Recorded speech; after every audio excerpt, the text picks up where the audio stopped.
After weeks of traveling across Ecuador, we reach the Amazon around Tena. It's a popular gateway to the rainforest, but what is it actually like to visit? We are Julia from Germany and Sergio from Colombia. We met in Peru and decided to travel all the way to Colombia together. And because we are drawn to the unknown, we chose to hitchhike large parts of our journey. Throughout the adventure, we experienced Ecuador through the people who picked us up, lived with locals in the jungle, and discovered the country, sometimes the long way around, sometimes the classic way. Welcome to our journey through Ecuador. We start in Tena, the largest town in this part of the Ecuadorian Amazon. Even though it's a city, you suddenly feel surrounded by rainforest. Lush green everywhere, giant jungle trees, and an incredible variety of plants and wildlife. We absolutely love it. For the weekend, we stay in Puerto Misahuallí, a small village right on the Río Napo.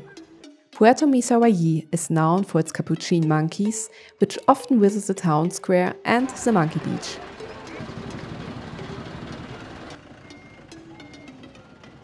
You can also explore the indigenous culture. From the harbour, we take a short boat trip to a nearby community. Some tours go much deeper into the jungle to spot wildlife or visit more communities, but many videos online show animals kept in captivity or in poor conditions. That's something we didn't want to support. Also, compared to a real jungle expedition, the tours here felt quite expensive and very tourist-focused. The tour includes a short visit of the village Runa Wasi, where we get a glimpse of local traditions and dances. Of course, it's clearly made for tourists. Young girls perform traditional dances to drum music wearing colorful costumes, but you can see they have probably done this many times today already. And honestly, we can't blame them. Dancing all day for visitors must be tiring. However, at the end of the day, tourism is an important source of income here. Sergio and I have met indigenous communities several times during our travels, so experiences like this always feel a bit staged to us. All in all, it was an interesting glimpse, but probably not something we would do again. Back in Misahuallí, we meet indigenous women selling handmade goods along the street. This moment actually feels much more authentic. Even though we don't share the same language, we notice them joking and laughing about us rich tourists. It's a reminder that real cultural exchange takes time, much more than a short tour can offer.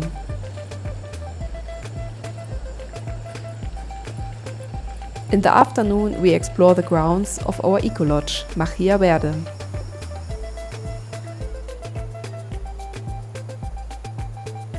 And we are not alone. Gnomo, the owner's dog, quickly decides to join us everywhere we go.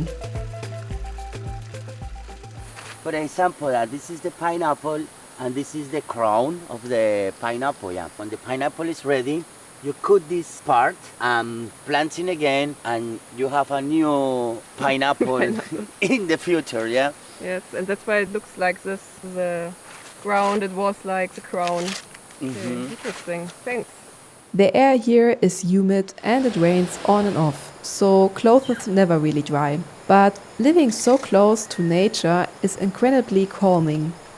A nice balance after busy days of travel.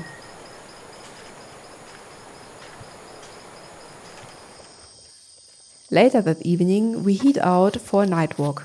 And of course, Gnomo comes along. With jungle all around us, we are hoping to spot a few insects, frogs and other creatures that only come out after dark.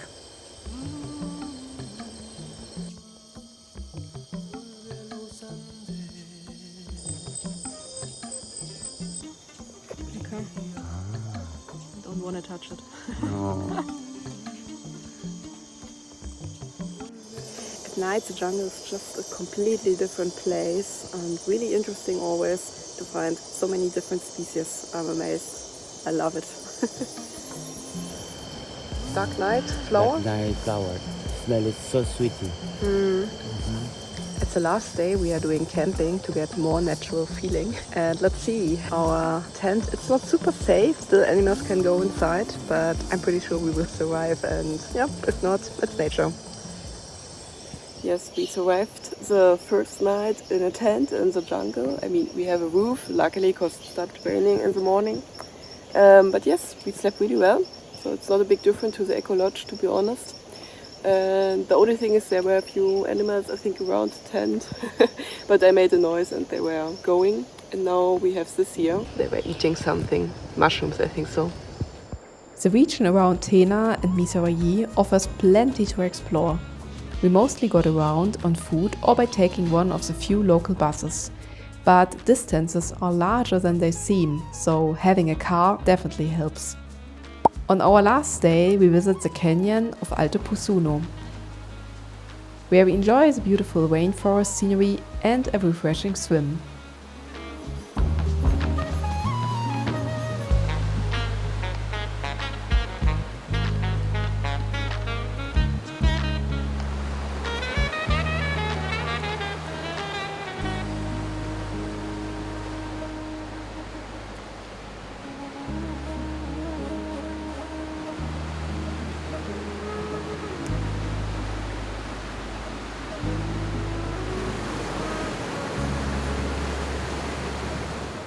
Despite the tourism here, this is honestly one of the most beautiful rainforests I've seen in South America. We hope this episode gave you a good glimpse of the Amazon region around Tena. If you enjoyed it, feel free to leave a like, subscribe, or drop a comment. How do you feel and think about the presented tours? It really helps support the channel and keeps these videos coming. If you are looking for more adventure, check out our cave exploration near Tena or the other episodes from our Ecuador journey.